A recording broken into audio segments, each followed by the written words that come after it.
কালকে কোথায় ছিলিস প্রীতি? মা বাড়ি ছিলিস?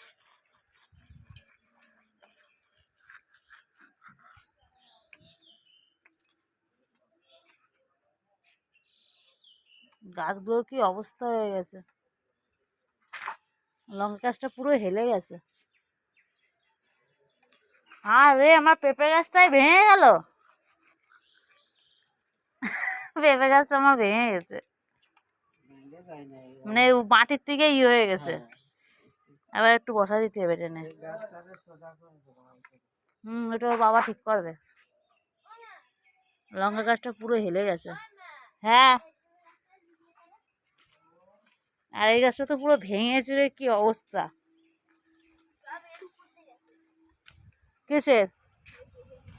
এদিকে জল জমে একদম বন্যা হয়ে গেছে। এখনো আকাশের অবস্থা ভালো না খুব একটা।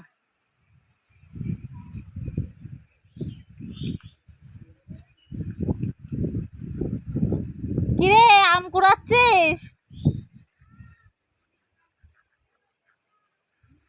আম কুড়া।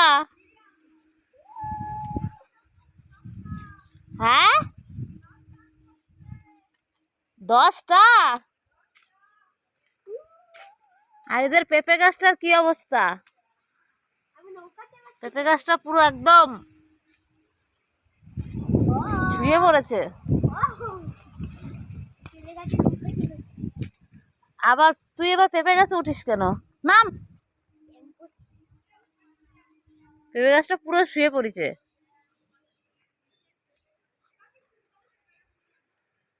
দেখ পেঁপে গাছটা পুরো মানে মাটির থেকে উপড়ে গেছে।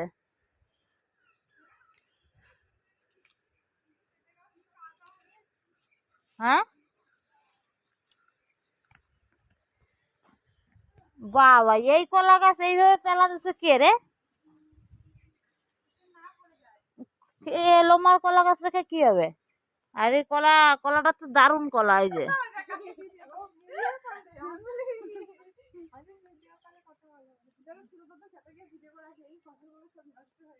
তাই তো বেগুন গাছ কি হয়েছে?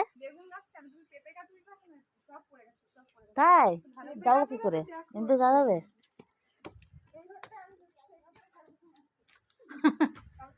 ই বাবা, পেঁপে গাছগুলোর কি অবস্থা! আমি খেয়ালই করিনি, আমি এই দেখছি। বাবা সব উপড়ে গেছে।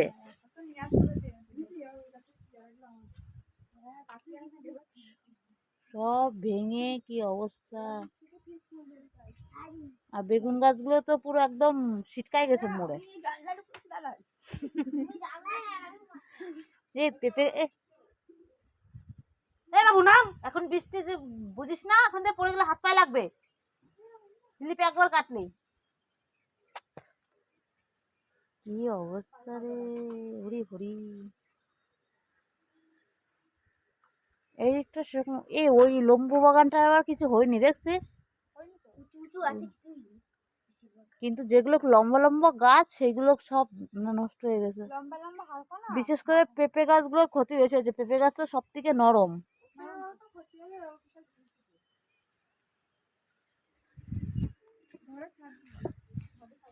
ঘরের ছাদ নাই, ঘরের ছাদ হয়ে যাবে এক্ষুনি। এই আয় চলাই চলাই। কে? হ্যাঁ, আমি ছবি তুলে নিয়ে যাচ্ছি, ছাদ দিয়ে দেবো।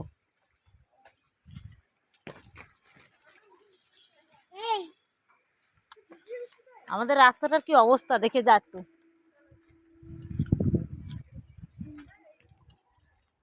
কেবিলের তার, কারেন্টের তার সব ঝুলে গেছে। হ্যাঁ,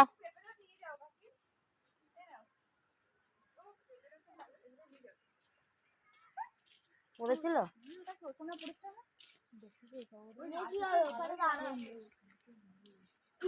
দূরে থাকে আমাদের অনেক। এই সিঁড়ি বেড়ে খেয়ে দে, সিঁড়ি বেড়ে খেয়ে দে। না না রয়েছে বাসা।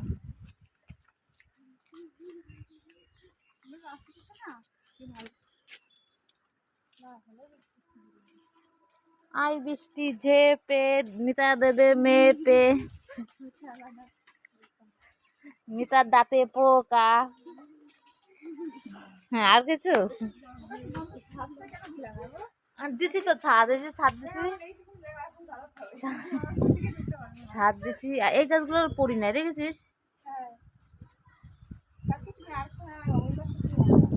কোন গাছ? এই নারকেল ফুল। হুম,